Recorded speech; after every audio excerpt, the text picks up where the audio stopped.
guys, and welcome to this week's episode of Pauper Ponderings. I am back with another gameplay video, as per usual. This week we've got a deck that I actually alluded to in my Iconic Masters Top 10, and that is Dragon Control. So, with Iconic Masters being downshifted to Common, it created the cards Draconic Roar, which is 1 and a red, as an instant, and as an additional cost to cast Draconic Roar, you can reveal a dragon card from your hand, and then it deals 3 damage to that creature. And if you reveal a dragon or you control a dragon, it deals 3 damage to that creature's controller. Foul-Tongue Invocation is 2 and a black, and as an additional cost, you can reveal a dragon, and then when you cast it, target player sacrifices a creature, and if you have a dragon, you gain 4 life. So these two cards are very, very powerful in this format. They're both uncommons from powerful sets, Dragons of Tarkir. And these are cards that I think are definitely above the curve in terms of what you get for mana in this format. You get a Searing Blaze that I would say is a little more consistent in terms of it's always going to be an Incinerate to a creature, regardless of whether or not you have a dragon, and Searing Blaze is double red, and you need to have a land into the battlefield. So Draconic Roar, I think, is quite the powerful spell, and Foul-Tongue Invocation is going to lend itself very, very well to a control deck, because you want to be, killing boggles or any sort of creature that is a nuisance to kill with spot removal, and as well, gaining 4 life is going to be huge against a lot of these fast, aggressive decks. So, what dragons do we play? If we're playing these powerful cards, and normally you think of dragons as, rares and mythics, what dragons do we have at our disposal? Well, we have 3 copies of Lightning Shrieker. It's 4 red for a 5/5 flying trample haste, which sounds pretty good, so there's obviously some amount of downside, and there is a downside. At the beginning of your end step, Lightning Shrieker's owner shuffles it into his or her library. So that's kind of rough, but the ability to just kind of get in there and attack for 5 out of nowhere is pretty powerful, and most of the time you can hold this card in your hand until you need to get 5 points of damage in. I think this card is okay. It's definitely on the weaker side, though, but again, to facilitate the powerful removal spells, you are going to have to play cards like this. Moving along, we have a 3-mana Dragon Egg. This is another card that was downshifted to Common not too long ago. It's 2 and a red for a 0/2. It has Defender, and it happens to be a dragon, even though it's an egg, which is kind of strange. And then when it dies, you create a 2/2 red dragon creature token with flying, and it has fire breathing. So this card is going to do a good job of gumming up the ground. You can get blocks in with it. It is, fairly decent, and I expect this card to be one of the overperformers if I'm going to name one.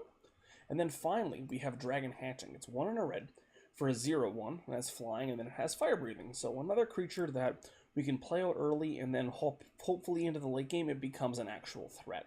So those are our 11 dragons. We have 4 Dragon Eggs, 4 Dragon Hatchlings, and 3 Lightning Shriekers.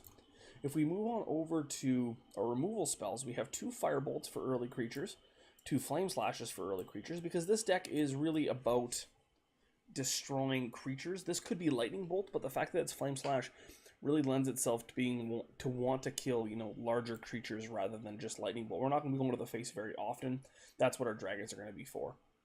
We have 3 Draconic Roars, as we just talked about. We also have 4 Nameless Inversion. Now, the really cool thing about Nameless Inversion is while it's 1 black to give target creature +3/-3, which is fine, it also is a Changeling. So the way Changelings work is that this card is just every creature type, which means that when Nameless Inversion is in our hand, we can actually reveal it to Draconic Roar, and we can reveal it to Foul-Tongue Invocation. So that is another very interesting synergy that we have available to this deck, and I do think it pushes our dragon count over the edge enough that running cards like Draconic Roar and Foul-Tongue Invocation make a lot of sense. So now we have a lot of removal, we have a decent amount of creatures. How do we ever compete with any of the blue decks? Well, we are playing 2 copies of Duress. Make sure it's 7th edition, very, very important. We also have 1 copy of Raven's Crime. This is quite a decent card against those kind of blue decks, as you're able to turn your abundance of lands. This deck plays 22 lands, which is a fairly high number for Pauper, and it can turn just into emptying out a control player's hand, and that's really what we're looking to do. We also have 2 copies of Night's Whisper, just a very solid spell in this format. 1 and a black, draw 2, lose 2 life. We're playing it over Sign of Blood just because our mana is a little bit sketchy, as we are 2 colors. We also play 3 copies of Aphetto Dredging.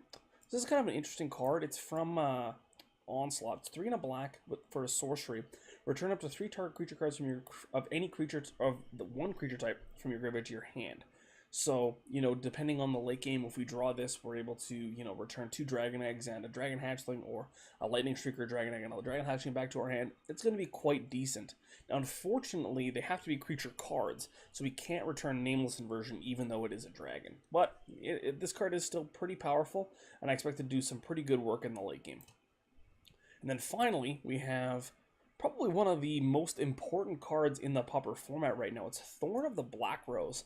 I actually had to buy this card to build this deck. I was unaware. This card is almost $11 on Magic Online, which is just insane.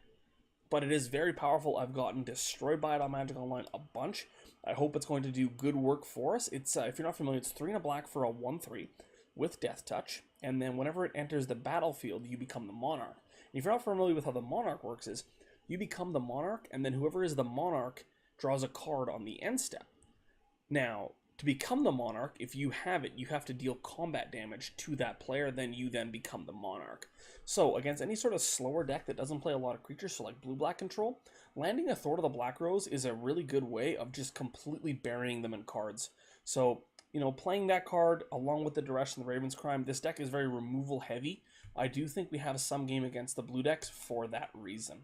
I'm pretty excited to play this deck. I don't know how good it's going to be. Again, Dragon Hatchling and Dragon Egg are really on the lower side of the power level, along with Lightning Shrieker. But hopefully powering up these really busted removal spells and Foul-Tongue Invocation and Draconic Roar makes it worth it. Going over to the sideboard, we have the other 2 copies of Duress. Obviously, we're playing one M10 version and one 7th edition version because, you know, why wouldn't we? We have 3 copies of Electrickery. It's just bay and red. We have 2 copies of Gorilla Shaman. This card is just completely nuts against any sort of affinity strategy or any sort of artifact-heavy strategy. Paying 1 mana to destroy a land is on a repeatable body is basically absurd. 4 copies of Pyroblast because we're playing red. The card is just too good not to play, especially with such a removal-heavy deck as our main deck. Having a card like this in our sideboard is just such a boon. 2 copies of Earthrift for any sort of Tron strategy we go up against. I'm not the biggest fan of this card in this deck, and I would have maybe thought to play something like a Molten Rain. I'm not sure how often we're going to be able to flash this back for 7 mana, but it definitely is a thing. I like to keep it as the creator intended, so that's what we are doing here. This was submitted to me by one of my fans. His name was Evangelos. I'm not going to say his last name, but thank you again, Evangelos, for this deck. We're also playing 2 copies of Nihil Spellbomb, just some good graveyard removal. We could play Relic, but this deck doesn't want access to its own graveyard, so it is going to feel kind of bad if we need to remove our entire graveyard with Relic. With things like Aphetto Dredging and Raven's Crime, we're definitely not going to be wanting to destroy our graveyard anytime soon. So I'm pretty excited about this deck. This is definitely one of the more kookier decks I've played in the past couple weeks. I guess Zubera's was definitely a little bit off the deep end as well, but that deck had a lot of, I guess, potential in terms of power level. I'm not sure I'm as optimistic about this deck as I was Zubera's, but I am pretty excited to see how Foul-Tongue Invocation and Draconic Roar match up in this format. As for the rest of my schedule this week, last week I had a top 10 video about my top 10 most annoying cards in Pauper. And unfortunately, the tone of the video really wasn't, I guess I didn't convey it well enough. I know people are going to say, like, they just didn't get it or nobody got what I was trying to do. But you know what? At the end of the day, that comes back on me and my ability to not be able to convey what I was trying to do as well. So I do think that a lot of people did like it. I got a lot of positive comments, but I did get a lot of negative comments as well. So going forward, I am going to be doing more top 10 lists because I really like to do them. Watch for my next one coming out this Saturday. Don't worry, it's not going to be any nonsense in it. It's just going to be a straight-up good-natured top 10. But I am going to revisit that style in the future. I'm obviously not going to tell you when because that's half the fun. But I am going to delve into that character, I guess we could call him, a little more heavily so that the joke is more implied and it's kind of picked up on. So don't, this isn't as you guys are idiots for not getting it. This is more of me as a creator understanding that I just didn't convey what I was trying to do well enough. Thanks for watching though, guys. It had a lot of views, so I appreciate that. And you know what? If you wanted to downvote it or dislike it on YouTube, I'm not going to get mad at you because, again, that just, you take criticism as a way to build, not a way to get mad at people. So I respect everyone who came in and commented and said they didn't get it. That really resonated with me, and it just kind of makes me want to do that better, because I do think that there is something there, and it's just a matter of me properly conveying it and properly having the script. I think my script was close. I just don't think it was... it just didn't buy into the character enough, and that's really what I'm going to try to do for the next one I make of those style of videos. Comment below whether you liked it, whether you didn't like it, things I can improve on. But this week, don't worry, there is a top 10 list coming. I'm not going to spoil it for you just yet. It's coming out on Saturday. It's going to be a little more good-natured. And finally, Ben Little commented, you wanted to see a different hat, not a baseball hat? Well, here you go. This is the weirdest hat that I own. It is a Toronto Maple Leafs outside camping hat, and it even does this, which is quite sweet. I can like give it the wrap around like that, so if I'm outside, I live in Silicon, Ontario, it's quite cold here. I don't know if you can catch the snow behind here, but it snowed like a foot today, so it's pretty cold. Anyways, thanks for watching, guys. I hope you enjoy this playthrough. I'm hoping for like a 1-2 with this deck. I'm not exactly that confident with it. But thanks for watching. I'll see you back here for round number 1 in just a couple seconds. I'm Austin. This is Pauper Ponderings. And again, hopefully we can go 1-2 with our sweet Dragon Control deck. Alright guys, we're here for round number 1, playing some Dragon Control. I'm going to keep this hand. We have Bloodfell Caves into Dragon Hatchling, which is definitely okay. Our opponent kept 7. Magus 1985. I wonder if that's the year he was born, or if that's his age. 1985 is pretty old. An island into a Delver's Secrets. That's probably not good for us. Well, there's Draconic Roar. So, the question is, do we want to just do that now? Or we can play Bojuka Bog plus Flame Slash. I think that's better. Maybe I'm wrong, but like the Flame Slash has so much more opportunity for it to get Spellstutter sprited, and I don't want that to happen. Like it could get dazed, I guess. That would be really bad, but I don't think a lot of these decks play dazed very much anymore, so yeah. Maybe that was greedy, but we'll see. Island's good, or Evolving Wilds is good for us.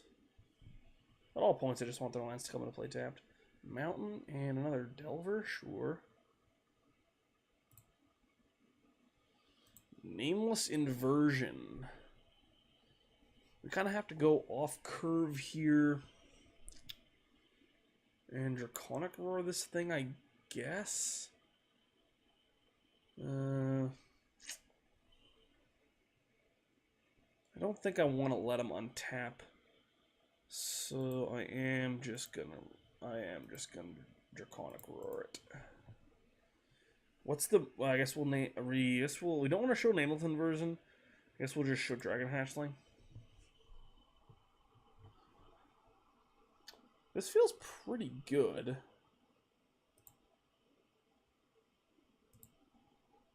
I guess the one we really wanted there was Foul-Tongue Invocation, but beggars can't be choosers, I guess. See, the problem here is he's using Battle for Zendikar basic lands. You don't want... Ooh, Gitaxian Probe. Okay, sure. Yeah, we got a lot of dragons, pal. This Gitaxian Probe looks like it does a lot more than look at your hand. That's all I gotta say. There is a Kiln Fiend, sure.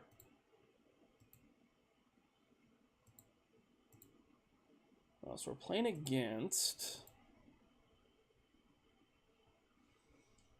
I think I just need to just kill this thing now. I assume he just has another one. He's just going to keep running them out there. Unless he has, like, mutagenic growth would be really bad. Yeah. But I guess, like, that... Like, at this point, like, that could be worse, right? Like...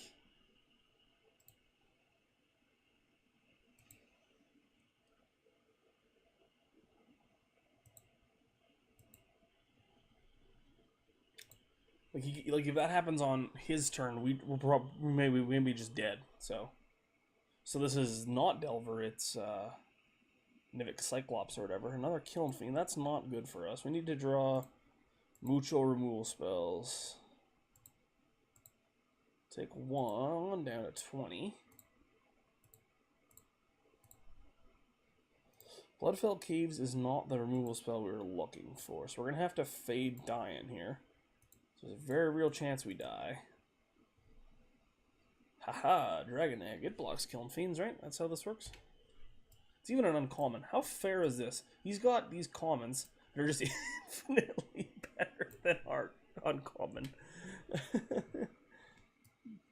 I'm not going to lie, it doesn't feel good playing Dragon Egg.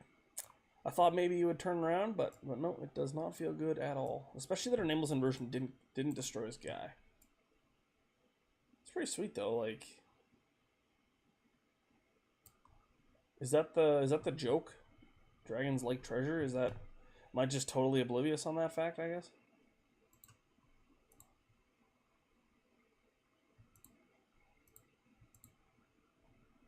All right. Hopefully we don't die. We might be dead. At all points, I just assume I'm dead. What is it, like? Mutagenic growth. Mutagenic growth. Teamer Battle Rage, I guess, does it, right? Okay. Is that what he has? Oh, he targeted... Wow, he's going to give me...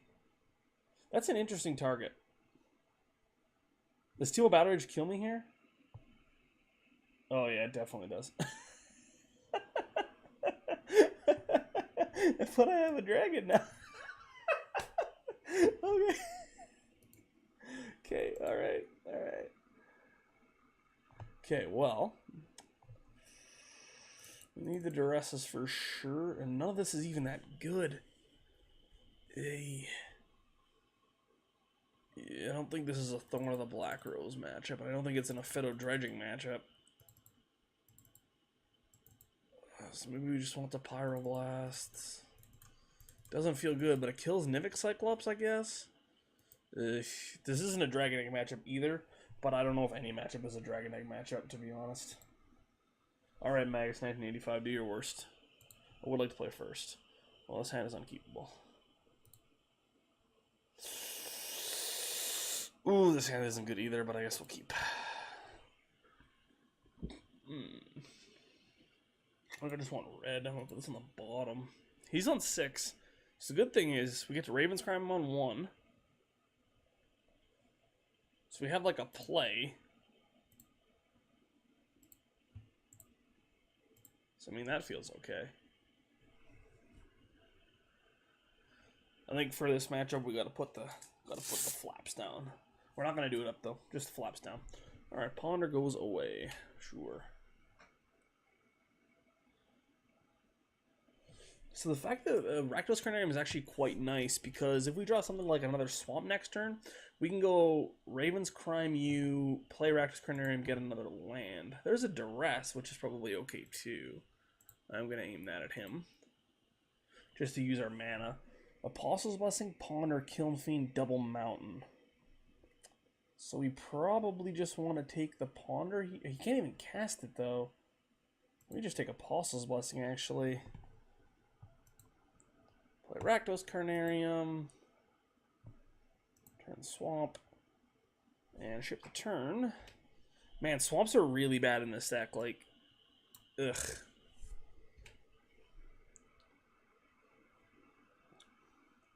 Here's the Kiln Fiend. Yep. Night's Whisper is a pretty good one. I think I am going to play it. Definitely shouldn't have played the Swamp, but we drew a Duress, which is pretty good still. So I guess we didn't get punished too badly. We get to take that Ponder out of his hand. He has a Nivik Cyclops Mountain. So we just want to start drawing lands, because if you draw lands, then we get to start Raven's Criming him, which is definitely good. Man, how bad is he? He's probably so mad.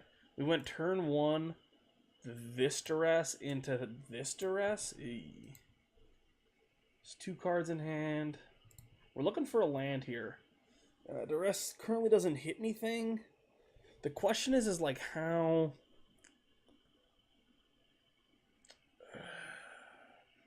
So does he draw? I mean, like, we probably just got to play this safe, right?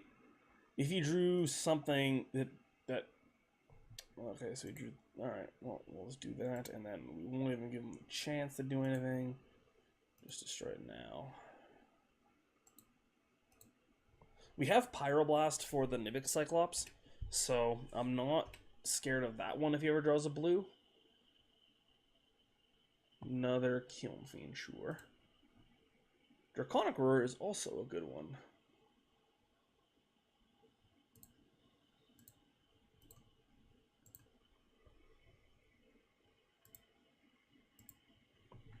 And reveal Dragon Hatchling. And put him down to 17. We would like to draw some lands. So he didn't draw anything. That's good for us. So, like, a land here would be good. Night's Whisper, I think. This is just not... There's just no pressure. So, there's, like, no point to not do it. We're looking for, like, land here, almost. Or those. Foul-Tongue Invocation's good, so we're not going to get mad at that one. It's really unfortunate that we can't cap... there's Nivik Cyclops coming down now. Sure.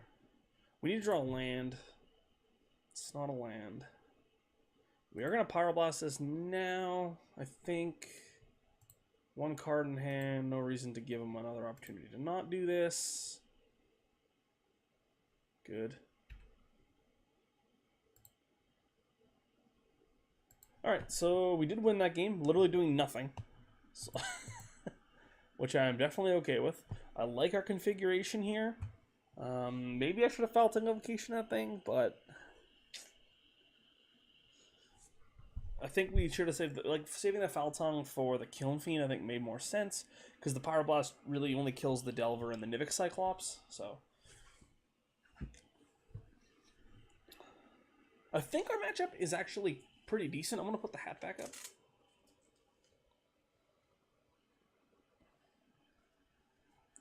Put a nice curve on it, too, here. I haven't worn this hat in a long time. I bought it for... I was, on a hockey tournament or something. I thought it was really cool. It's not that cool, though. We're on the draw here, too, which is pretty bad, but I have faith. I have faith in the Dagrons. We definitely can't keep this hand. I have such bad memories about Rakdos Carnarium from that red-black land destruction series I had. Alright, what do we... Sand's not the greatest, but we will keep... Oh, that's good. So we'll keep that on top as well. I actually think we're pretty decent in this...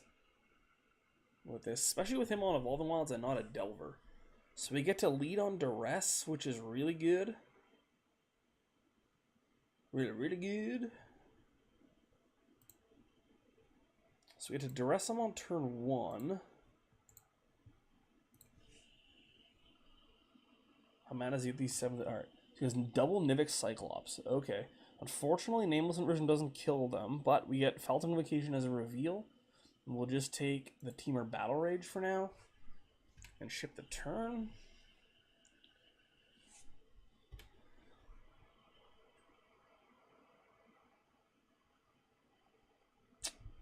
So maybe this matchup's good. The fact that we have Foul-Tongue Invocation is actually huge. This card will be quite good against him. I assume this is just a Gataxian Probe. Oh, go away. Nope, go away.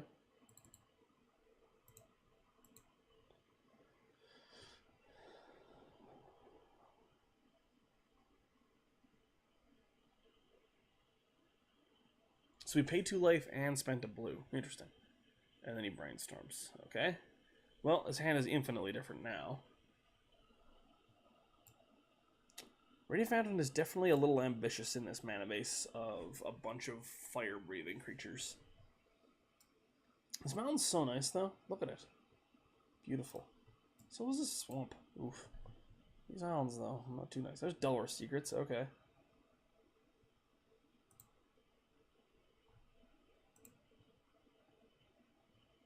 Draconic Roar is a pretty good one there. Do we want to reveal it to him, though?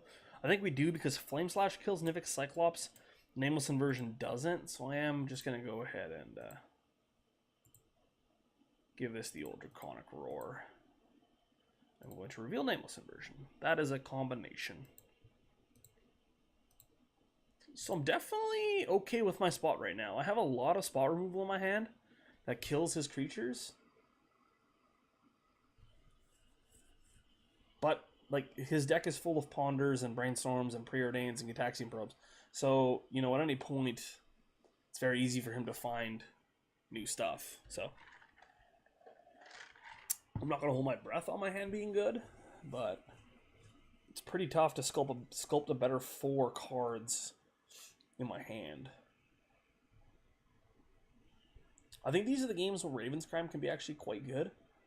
He's trying to build up towards something. This is a Kiln Fiend, I can only imagine. Yep, sure.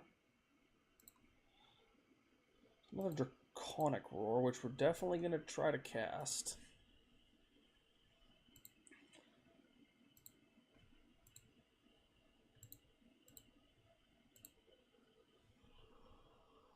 If he has Gitaxian Probe, he has Gitaxian. He doesn't. Okay, excellent. Alright, this is going better than I could have thought here. We actually might... Who knows if he just like ends up conceding this game because he's frustrated again. So we have removal spells for basically all of his creatures right now. Swiftwater Cliffs puts him back up to 13. There's Nivik Cyclops, sure.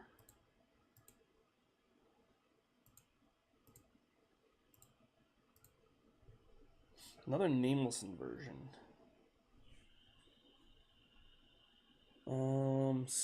2 cards.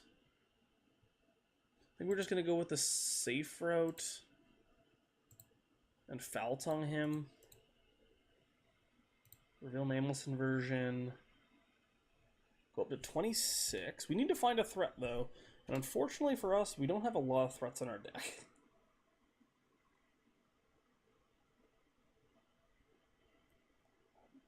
Yep. He is on 1 card. I guess we'll just Foul-Tongue him again.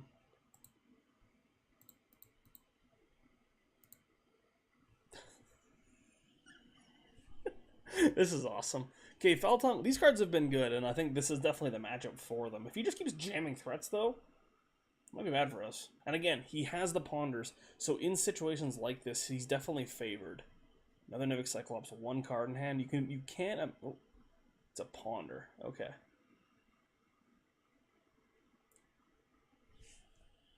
I always get super anxiety when they do this. Like, he's gonna rip Ponder, and the Ponder's gonna find him like a Brainstorm, and then, or like a Gitaxian Probe, and do Gitaxian Probe into like a Assault Strobe or something, and I'm just gonna die.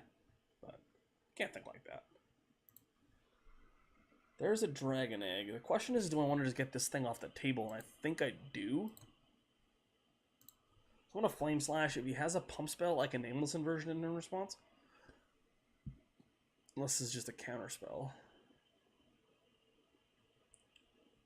Apostle's Blessing. Okay, sure. Makes him use this card, I guess. It definitely feels bad, though. So again, we're kind of hamstrung on mana. We have to pass the turn. Nameless Inversions definitely don't feel the best here. Hopefully I get tagged. Oh, no attacks. There's a Pyroblast, which we will definitely cast. So we've killed 1, 2, 3, 4, 5 of his threats. We have not played a threat of our own, and unfortunately for us, Dragon Egg is not a threat.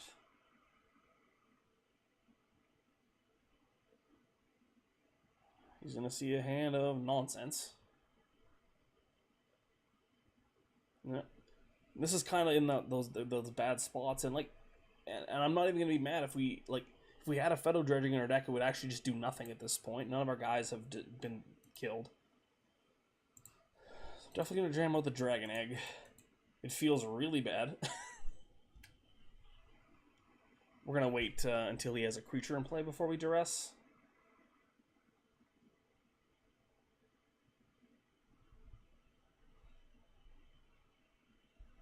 Just a bunch of Nameless Inversions and a Duress. We definitely need some amount of Night's Whispers. There's a Gush. Yeah, that card's pretty good. So So he has a land and 3 unknowns in his hand. We have an O2. There's a Barren Moor. I actually think I'm going to play it. I just need lands in play. It feels really bad, though. I'm just going to ship the turn. I'm going to wait on this Duress until he plays a threat, so I can have Duress plus Nameless Inversion. Ooh, this Duress art is nice. 5 cards, 1 land, and yeah, so he, I guess couldn't beat my hand. I'm actually really excited we were able to get game 1, or match 1, I guess, with Dragon. And I don't even think we attacked once. He was, we just had too much removal for him to fight through. Oh, that's awesome, guys. So we're going to go to round number 2, up a match with Dragon Control. Thanks for watching, guys, and I'll see you just in a couple seconds. Alright, guys, we're back here for round number 2. Playing some Dragon Control. We have a lot of dragons in our hand. So that must be good, right? Ooh, a swamp. Into... Ooh, Nipwillian. Ooh, this might be a good matchup for our removal spells. We'll see, we'll see. I like it, I like it. Alright, Montaigne. Pass the turn. We have a lot of guys to get in the way of his gigantic threats. So you have the 2... Oh, Tithe Drinker, sure. Taking 1, he goes to 21.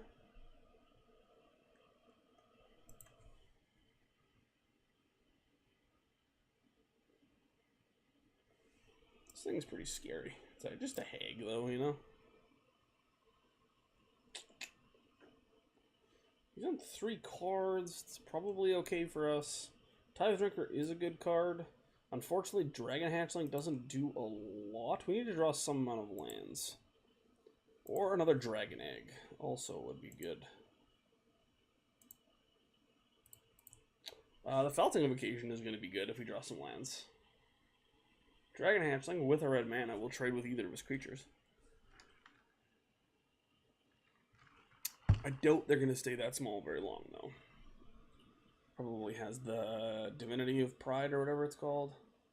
Ooh, I love me some Guildgates. He even has the right one. This guy knows what he's doing here. No, Cascade just gets to see a bunch of dragons. So many dragons. This card, I feel like Magic has just passed this card by. This card just feels very bad to me now. 2 mana, you just never want to do that for that effect. But it is good in this deck because he has the, there's like the 2/1 that becomes a 4/4 lifelinker if you cast a black and white spell. So, I mean, I understand why it's in this deck. What did he take? He took the Lightning Shrieker. In. Hard in. I feel like Dragon Egg is just they're just better cards. We're definitely not blocking. We need to draw some amount of lands here. There's a land. Good job, deck. Alright, Dragon Egg. Do your worst. Man, Dragon Hatchling feels bad. You know, like, I didn't think it was going to feel this bad in the games. And I just managed to feel worse than what I thought it was going to feel like. It's pretty sweet. The Dragon Egg just gets to go in front of the Nipwillian. Actually, I think I'm going to put it in front of the Tithe Drinker. Make it 2/2. So I get a 2/2 now.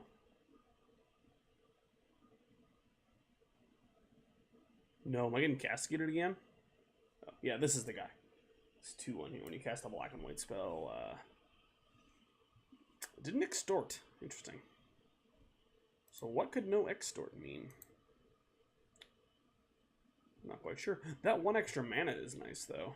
I will say that. Alright, so I think I'm just going to pass the turn on probably the beatdown or the control deck here, I think. The way that my hand looks. So I have dragons. He has hags and vampires and shapeshifters. I think I should be able to win. 3 mana. Read the bones. Is he going to extort this?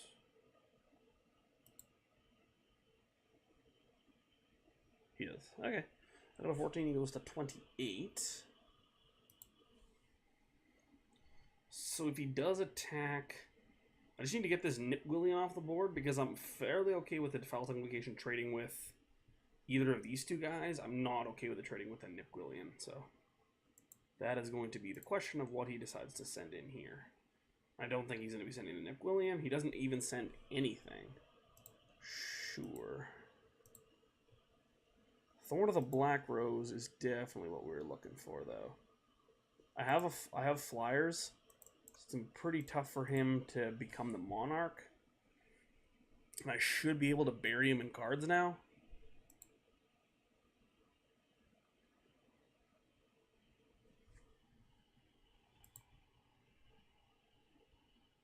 Like, Dragon Hatchling is gonna have to bite the dust, but if it means I get to keep drawing cards, I'm definitely okay with that. There's a land, which is exactly what we needed. Oh, this is gross. I just realized this.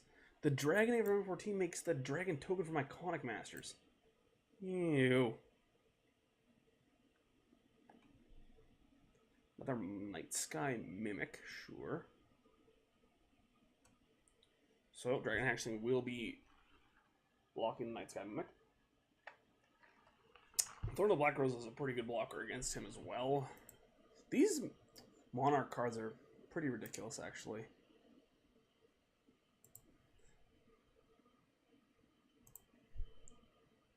So, we're definitely blocking Night Sky Mimic either way.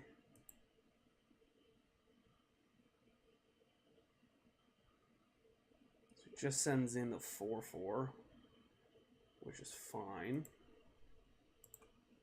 I will trade a card for this 0/1.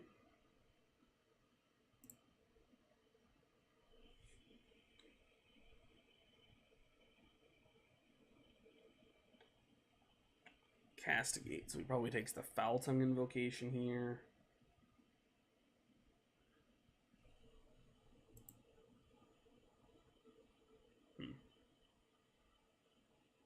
Unless he takes the Dragon Egg, which I'll be 100% okay with.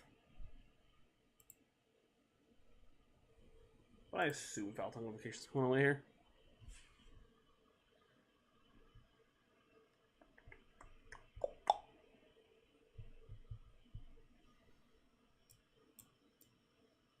Seems pretty good, actually. I was pretty close to playing a deck like this in a Pauper Ponderings, actually. Rakdos Carnarium is not what we want, because we want Dragon Egg and then the ability to pump the Dragon token to trade with a 4/4 flyer. So we're just going to do that, and hopefully we just draw Draconic Roar off this Monarch token, and that would be fantastic. Or Duress, which probably isn't going to be very good. So, for him to get Monarch, he has to attack with everything. Which means the Dragon can trade with a Night Sky Mimic. We're just hoping he doesn't have a removal spell here. Perfect, not a removal spell, but both of the guys become 4/4 flyers, which is not good. We do get to trade with one. He becomes the Monarch. We have to hope that...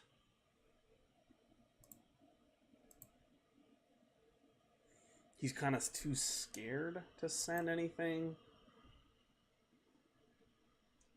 He probably just sends both the 4/4s, though. We need him to send this thing, too, but he's not going to.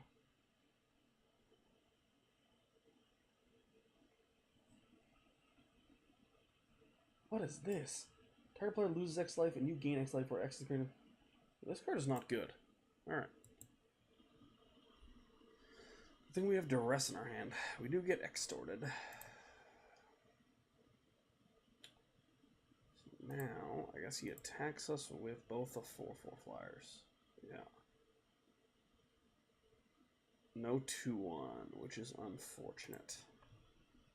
So I am going to block. He gets to draw a card, which feels really bad.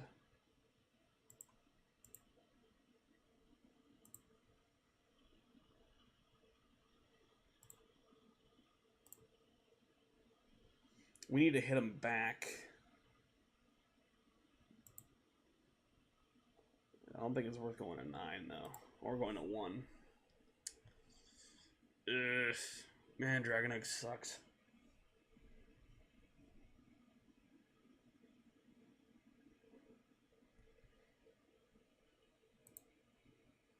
He becomes the Monarch, which is really bad. There are definitely draws.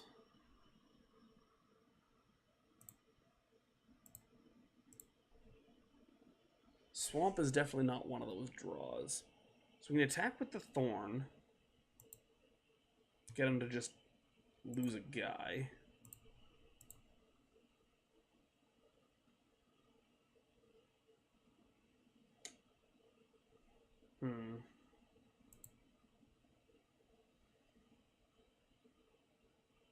Well, I mean, I will take that.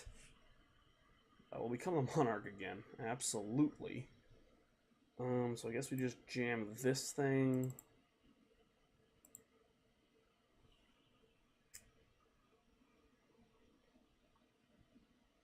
It sucks because we might... it's either Draconic Roar or Nameless Inversion. So to be safe, I think I just play the Swamp.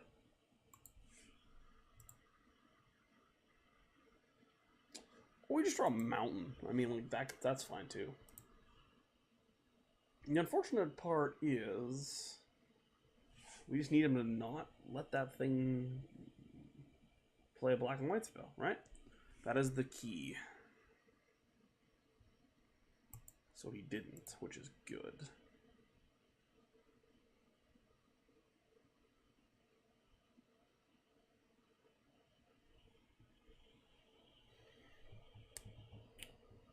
He is pretty... Ooh. Ooh.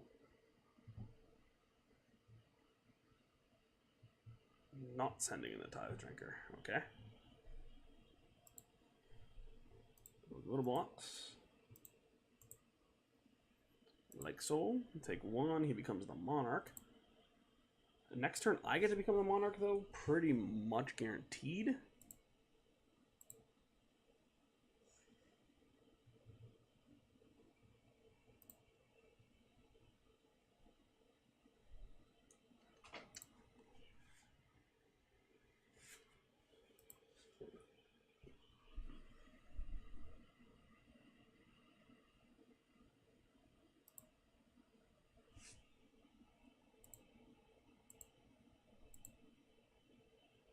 There's a Bloodfell Caves.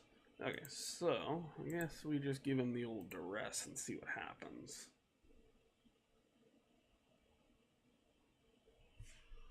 Two lands. Okay. So don't think he's gonna throw this thing away.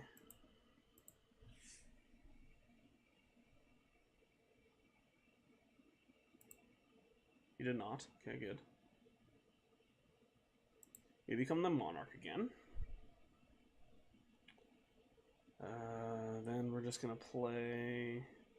what happens? We block this thing, block this thing, take 2. Yeah, we're just gonna play this thing. We definitely need to draw a card that's not a land off of this Monarch. That was a card that's not land, so that's good. That was one of our better draws for sure.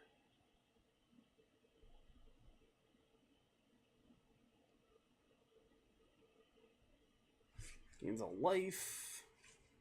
Goes up to 32. Sure.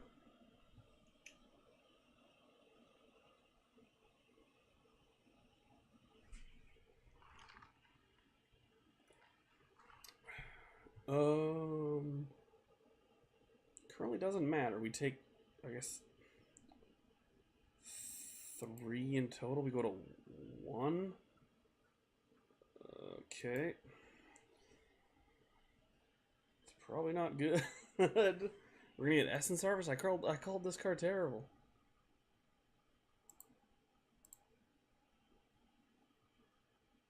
No, he sent everybody. Well, this card is not good. It certainly feels bad losing to it, but there's really nothing we can do. Yep. Oh wait, game 2. That feels bad. Alright. So what do we want? We definitely want Electrickeries. I think that's actually it. We don't want the Duresses. They didn't seem very good. The Raven's Crown also seems bad. The rest of our deck, I think, is fine. We draw more rule spells. Maybe. I don't think there was anything we really could have done there. I think it's time to put the flaps down. It worked last time. Definitely worked last time. Ooh, look at this. The GGs. I would like to play first. That sounds pretty good. We have Electrickery, so I'm going to keep. Electrickery's got to just be 2-mana Plague Wind against him, so.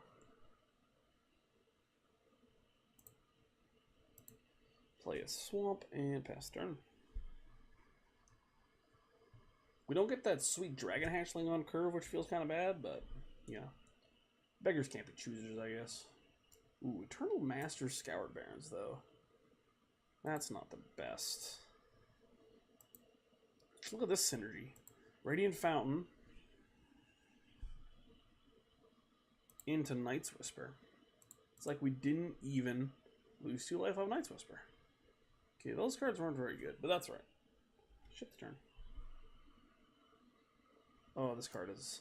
I don't know which one is worse. Comment below which one is worse, Dragon Hatchling or Lightning Shrieker. I always, like, when I made my top 10 list of cards, like, maybe that are okay, Lightning Shrieker was on that list as, like, this is a reason to play these cards. But, wow. You really don't realize. Use my mana efficiently. I guess I just Nameless Inversion this thing. Because I want to get that red out. You really don't realize how bad these cards are until you put them in your deck, and holy smokes are they bad.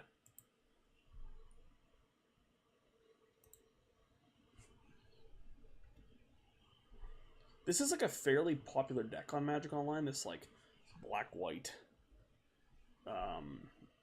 whatever you want to call it, Night Sky deck or whatever. Ooh, I love me an Orzhov Guildgate. 2 mana, we're getting castigated here? Ooh, no, Morning Thralled, sure. Foul-Tongue Invocation's pretty nice. Pretty nice. So I'm going to play that. Go up to 22. I think we're just going to pass. And kind of let him do stuff. It just doesn't feel good to play a Dragon Hatchling when we need our red mana for stuff, so.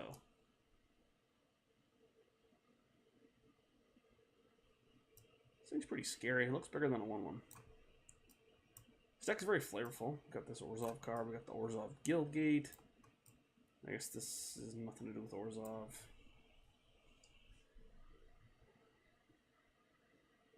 2 mana.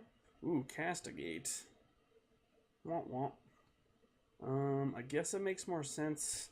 He's gonna take the Electrickery if we Foul-Tongue Invocation him. And I think he'll take... He might just take the Lightning Shrieker, so maybe I just let him decide. Because last time he took Lightning Shrieker. And maybe this time he takes Lightning Shrieker. That's the ultimate... It's the ultimate, like, bait for the Castigate, is the Lightning Shrieker.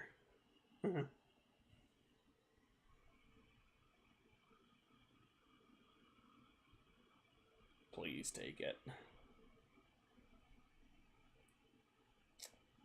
The reason I didn't do it first was because it gives him more of a choice. And in spots like this, I think it makes sense to give your opponent an opportunity. He took Foul-Tongue Invocation, so that is not what I thought was going to happen. But it is what happened.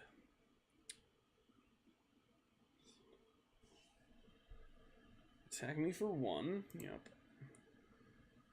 Put me to 21, him to 22.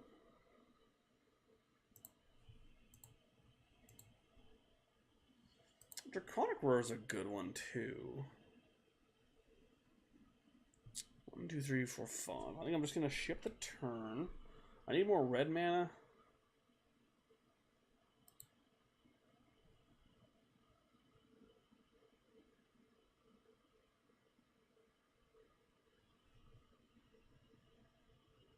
Predators. So he's doing this into the face of an Electrickery.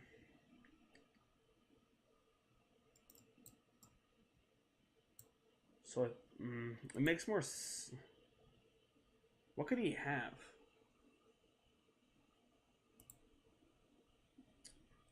I guess this one's safe. It's not, because if he has the pump spell, but he's doing it into the face of Electrickery. It's still safer to use this one, and I'm going to overload it just in case he has something.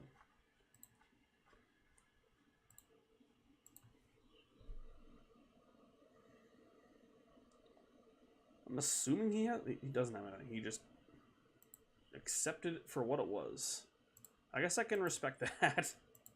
He's like, you know what? This Predator's Gambit, it's not getting any better. Okay, well, like, man.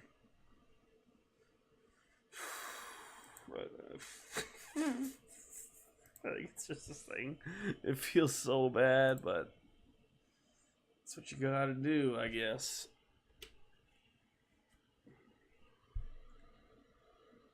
Why couldn't this thing be creature cards? Or, type whatever. I think this card would be a lot better in our deck. I feel this card's real weak too. But maybe not. I don't know. I do like the fact that we have Draconic Roar in our hand. That card is good. You know what's funny? In round 1, I think that guy he just like, obviously he conceded way too early, but like, this is gonna be tough.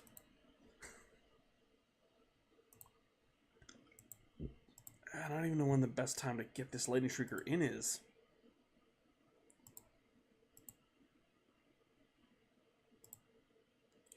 This doesn't feel good. Like, I could see...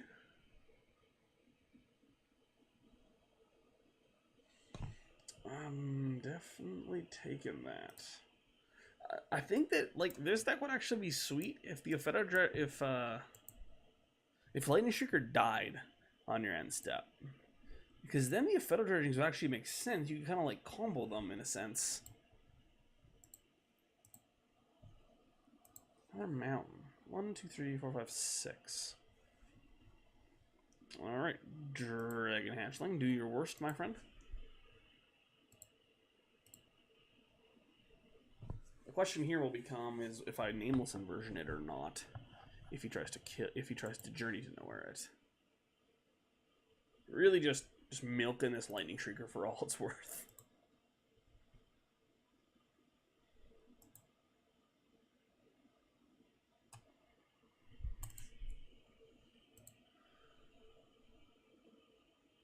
Okay, no plays. Very good.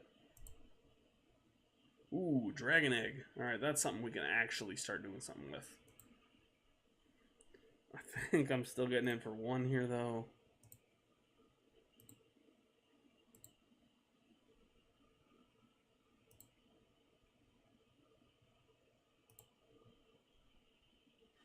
And we're playing the Dragon Egg.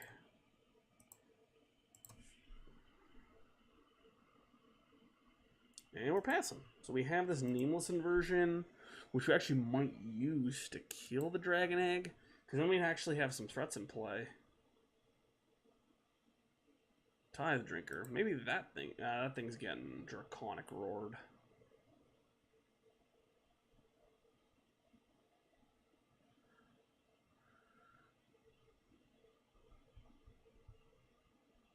Edge of Divinity. I can't really let that happen, so this thing has to happen.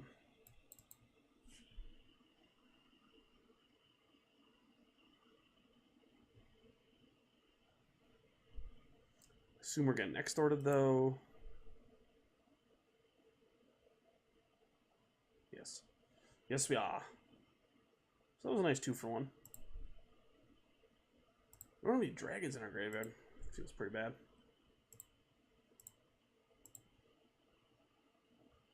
Barren Moor, we are definitely cycling. Ooh, another Dragon Hatchling.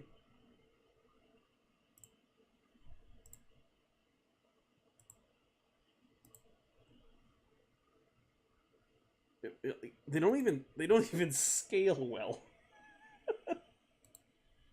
Oh my god. I'm actually just gonna keep the Draconic Roar up. Card is so bad.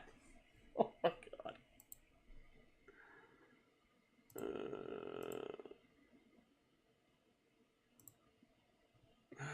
I just need to do it. I need to like get something in play.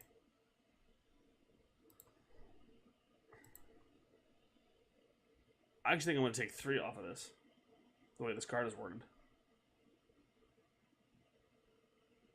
So flavorful though. Tarka's waking up the dragon. Yeah, I took 3.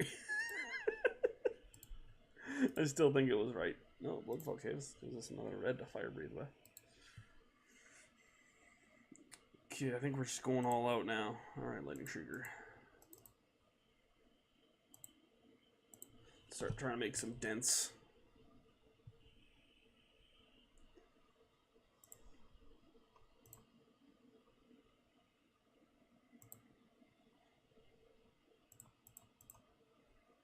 Attacking him for 8 here. I like it.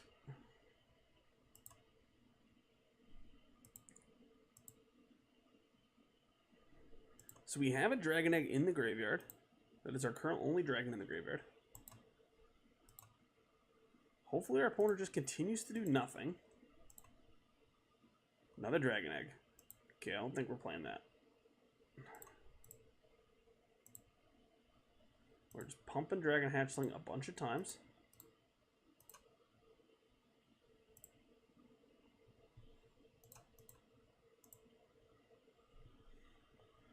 Alright, get you for 5. Trying to get him to kill that Dragon Hatchling, because if we do, our Aphetto Dredging becomes a card. Currently is not a card. We just need to draw mountains. I don't think this deck has enough mountains in it. To be honest, I'm pretty much lost all semblance of what my opponent's doing. Ooh, Nipquillian. Yes. Spend this Flame Slime. Oh no. Ooh, Predator's Gambit. Alright, well. No haste. Don't haste it. Wow. No, it's a 6/5. No! We're gonna lose now.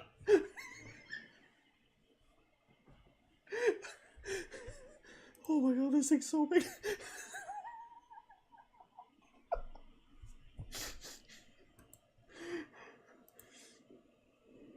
Okay, well. Think it has Intimidate? Oh, we can't even block it. Oh no. What is this? Might as well go all out. Yep. Okay, I think we're gonna lose now. Alright, we need to draw. We can't block. Okay, well, we go to 1. If he literally has anything, we die.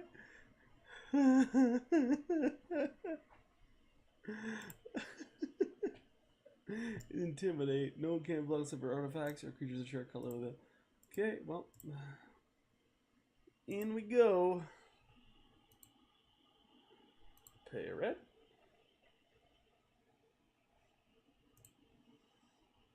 Pay a red. And we're just attacking with actually for no reason.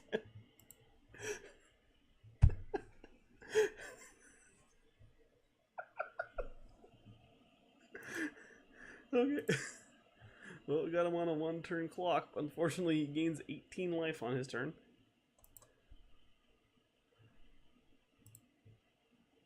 Alright, we need him to just have nothing.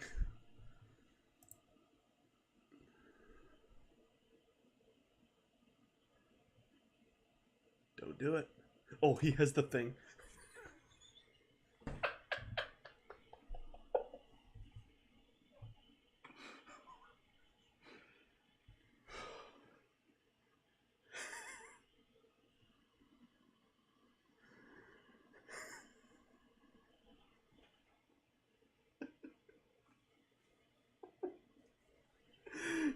it. We lose.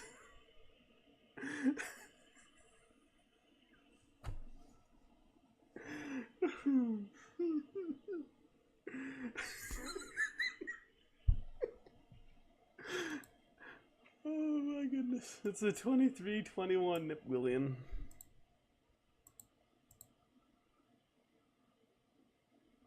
Yep. Well. Certainly.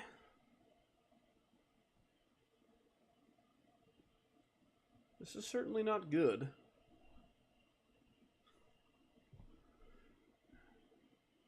No cards in hand.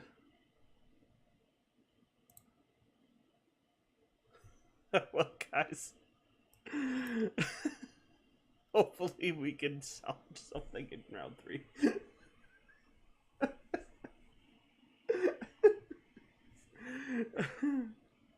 Alright guys, we're here for round number 3. We're playing some Dragon Control. Down goes a mountain and we will pass. Playing against Chanjutsu. He has a forest. Into nothing, okay. Foul-Tongue Invocation is a good draw there too, so I'm okay with that. I should have led on Radiant Fountain. That was incorrect. Incorrect. So what could Snow-Covered Forest mean? I mean, cycle Ash Barrens for what? Mountain. Interesting. I might play against a nice little spicy brew here. Snow-covered mountain, snow-covered forest. In total. Ooh, we're playing against slivers.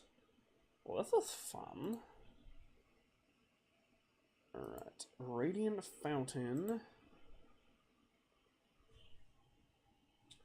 I think I just want to play, what? Dragon?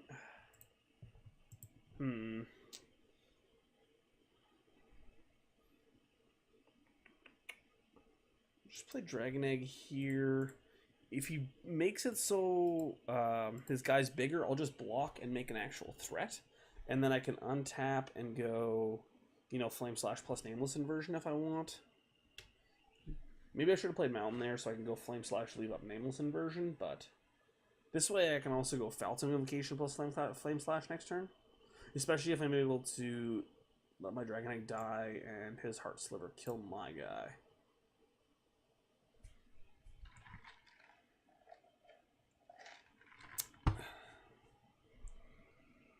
So he is attacking. I'm absolutely going to block.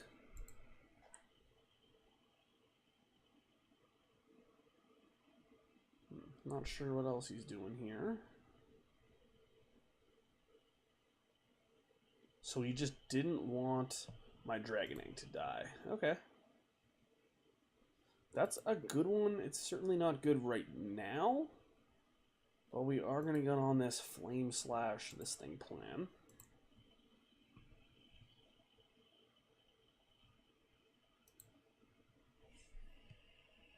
I don't think... Ooh, sure. I don't think these decks play the Flash Sliver. Striking Sliver or something, so... I think I'm okay with this Foul-Tongue Invocation just sitting here.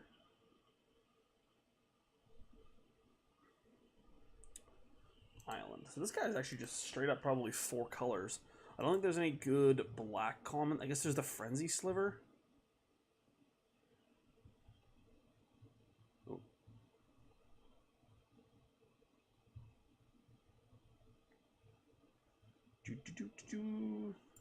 Art on the old slivers is actually just so cool compared to like these Predator nonsense guys. Homing Sliver. Do I want... I think I would rather not have him have Heart Sliver, so... I want to cast... this.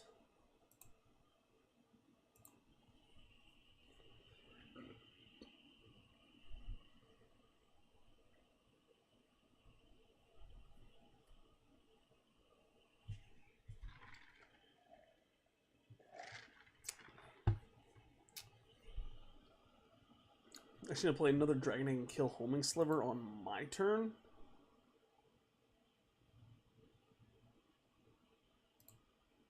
Sidewinder Sliver, sure.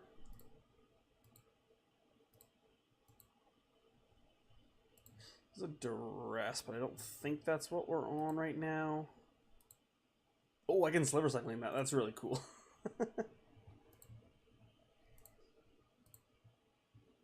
If I had any slivers in my deck, that would be a good thing to keep in mind.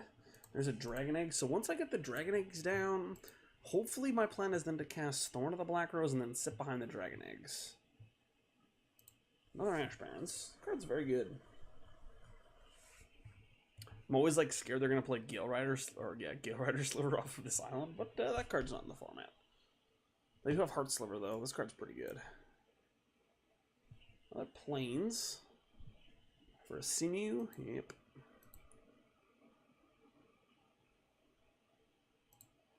Ooh, they all have Provoke. This is probably not going to go very well for me. I mean, like, I guess it doesn't make me double block, so.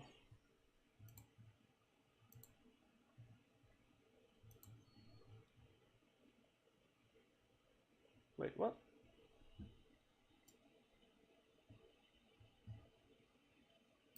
I don't understand why my guy didn't die. Oh, did I just not block?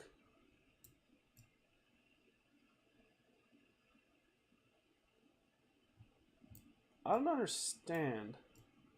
I guess he didn't provoke it, I guess? Okay. Fair enough. Nameless Inversion is pretty decent. So I guess sitting on the Thorn for one more turn is not the worst. I play Thorn. Yeah, actually I think I'm just going to play Thorn. I think that I don't think I'll be able to get through all of my guys.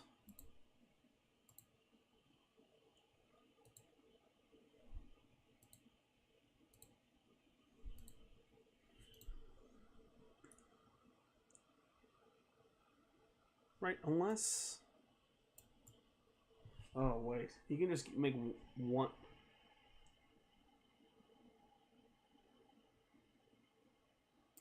Oh, yeah.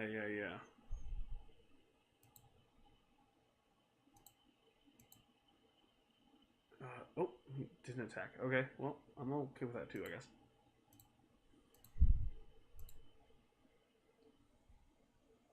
Ooh, Dragon Hatchling. Nice draw. We are going to play it. It is an attacker.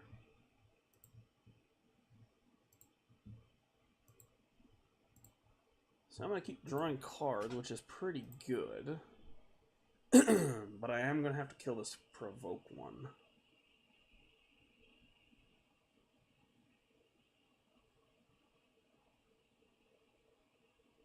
What's this? What's going on over there? Is this a Riku of 2 reflections? Ooh, that card's pretty good. Okay, well, in that case, we're going to kill this thing now. Oh.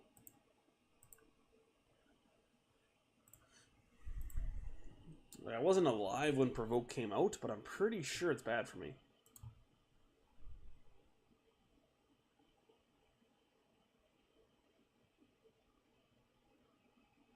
Ooh, so what did he reveal here? Striking, Gemhide, and Sinew. Okay.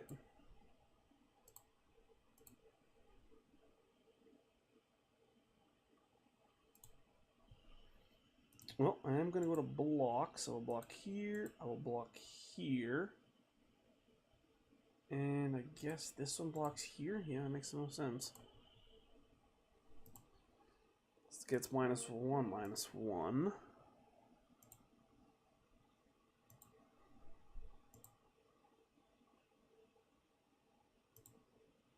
So this is going to be a tough one to win, I think, but we'll see. Play some Night's Whisper. Foul-Tongue is a good one, for sure. Flanking is actually quite good.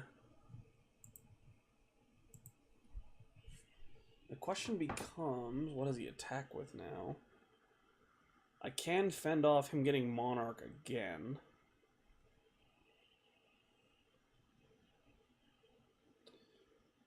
So we'll see.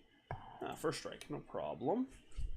He has Gemhide as well, which is also really a non-issue at this point. Oh, or just Predatory. Oh, I should have Should have Foul-Tongue in response to the striking. This is going to go very poorly for me.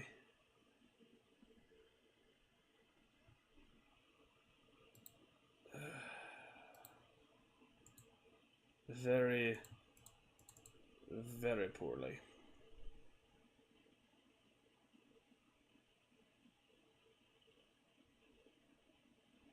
He just sacks the striking sliver.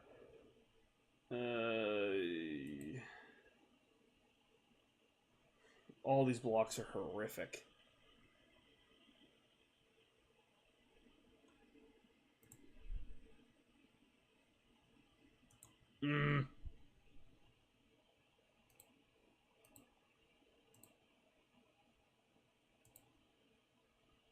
Yeah, this is not good. Not good.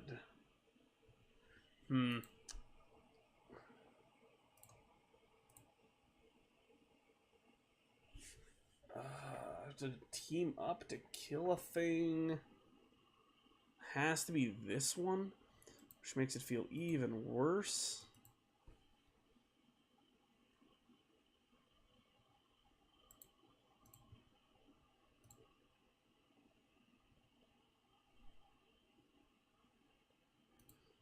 I actually think I send in this dragon.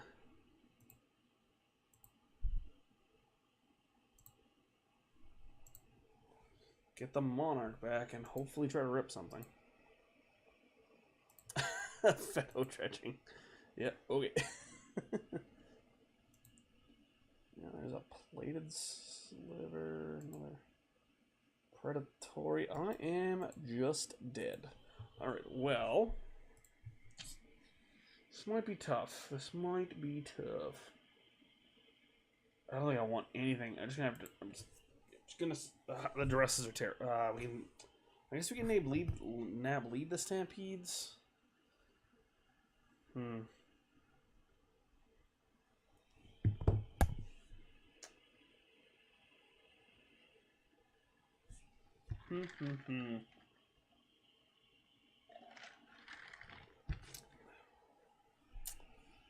Alright, well.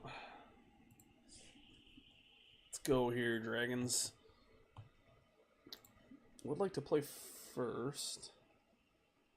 Sounds okay. I'm going to keep it. Yeah, I'll keep the sand. I think it's good. Well, good.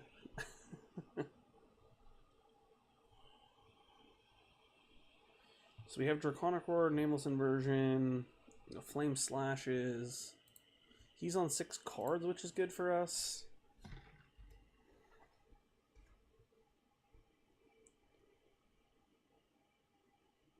Okay. Ready a Fountain.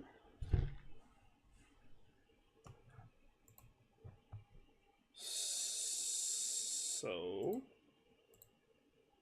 he has nothing on turn 2, sure. Another Radiant Fountain. I guess this gives us an opportunity to run out Dragon Egg. Pass.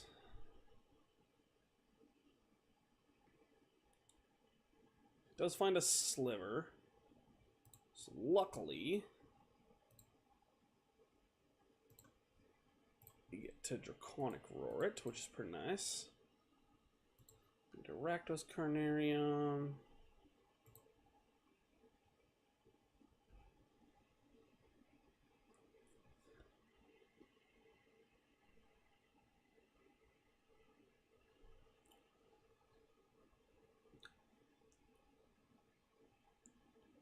Another Sinew Sliver, sure.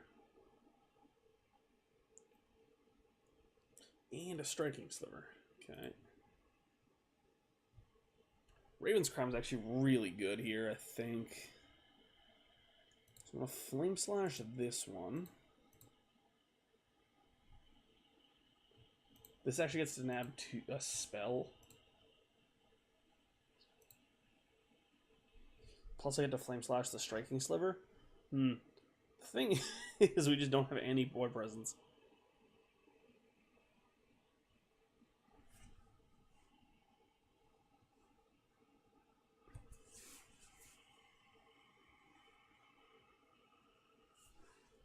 Gemhide Sliver, and then we Flame Slash this one. I think I pass, because I don't think he'll be able to play 3 things on his turn, which means I'll be able to get the remaining 2 cards out of his hand at the very best. Or he just has nothing, which is pretty good. Lightning Shrieker is just so bad. I think I just want to Raven's Crime him twice.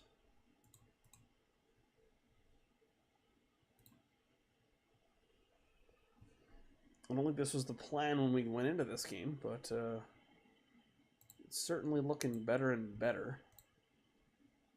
Well, better again is a relative term. We get 2 spells out of his hand though, so that's good. Double Predatory Sliver, sure.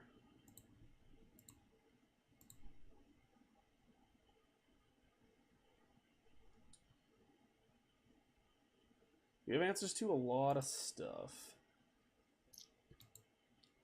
It was a pretty good turn for him. I guess our perfect world is like... That land pretty much was pretty close to perfect. So I guess we do this on this.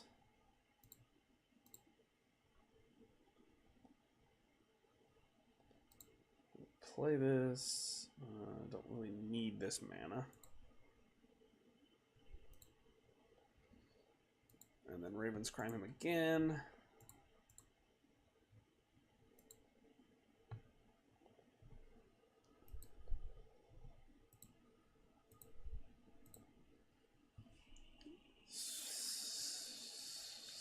His top decks, unfortunately, are just better than ours, though. Like, that one is like not the worst for us, so I guess we'll be happy.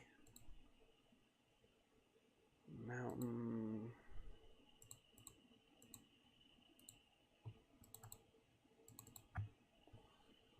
Run this thing out there. And I think at this point, he's just gonna play every single thing he draws. So there's no real need to leave our mountain in hand. It feels bad when that thing goes away. Yeah, that's not good. Now, he can't really attack us because we have a lot of power coming back the other way.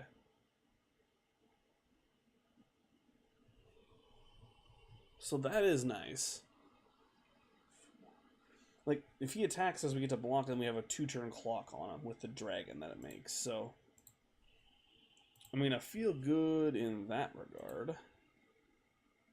Let's keep playing. I don't think I'm gonna stop playing mountains now. I think because if he leads the Stampede, we will like to Raven's Crime him a little bit.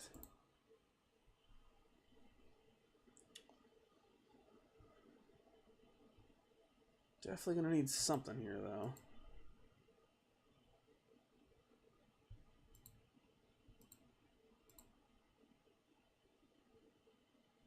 Ooh, Aphetto Dredging. No dragons in the graveyard. Ooh, this card has not been good. Luckily for us, he just continues to brick as well.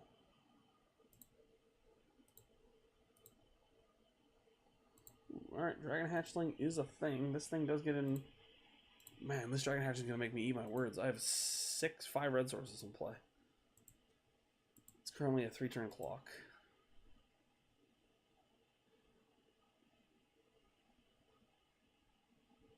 Oh no, this is Lead the Stampede, isn't it? Eee. Alright, well...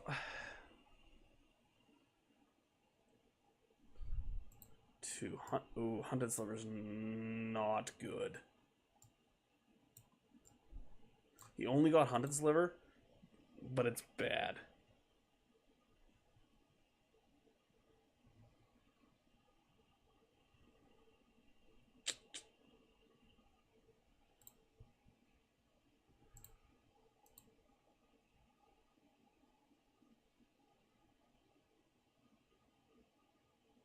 Sending both guys in. The thing is, the Dragon Hatchling can trade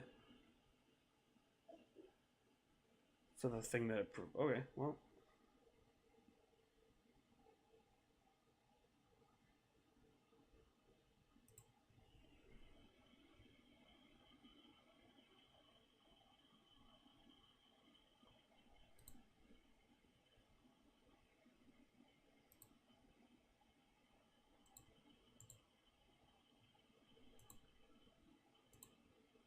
Oh, I have to block. Well, let's see if he screws up, I guess.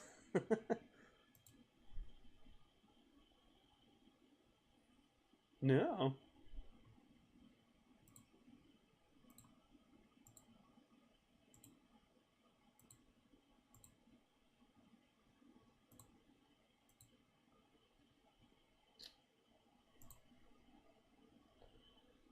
Make this thing a 3-1.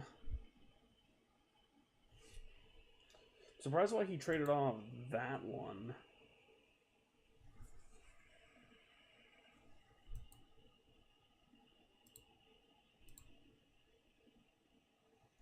Nameless Inversion's pretty good.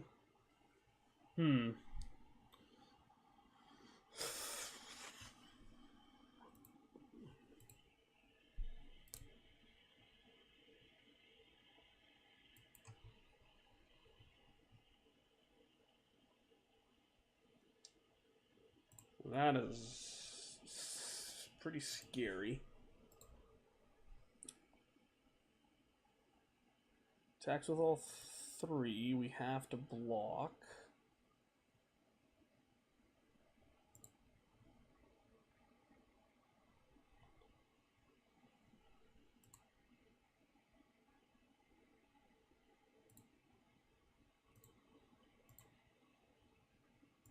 Block this one. We take 6. Okay, so now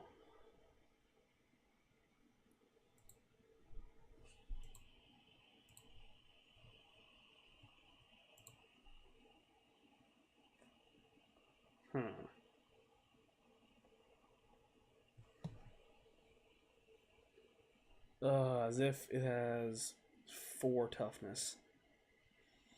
Okay.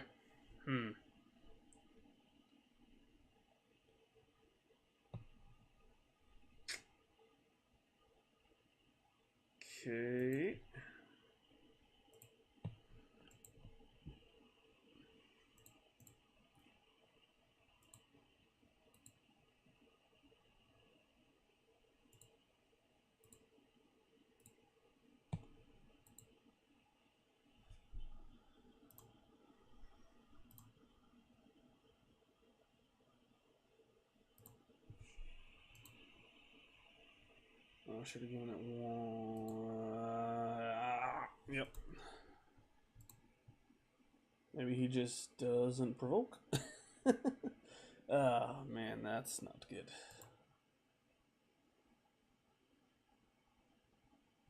Man, this thing's kind of rough.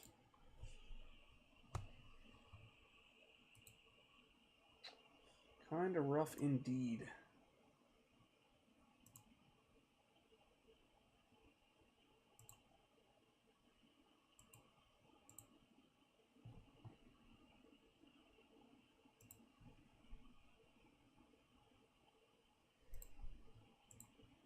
Alright, gotta do this.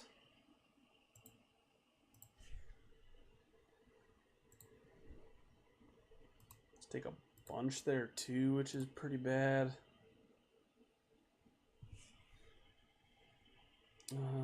Foul-Tongue Invocation is okay. So we get to get back Hatchling and Egg.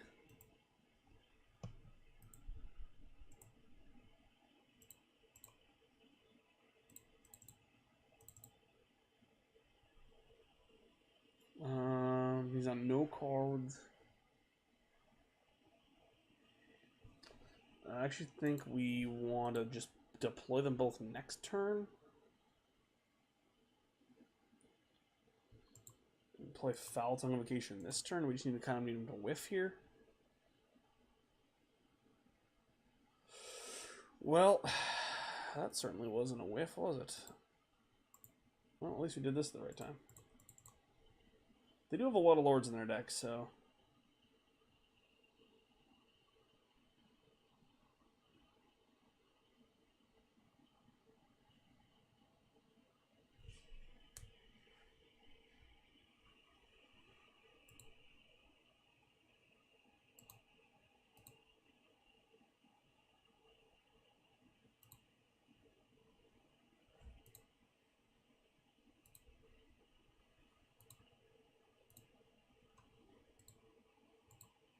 But I don't want to block.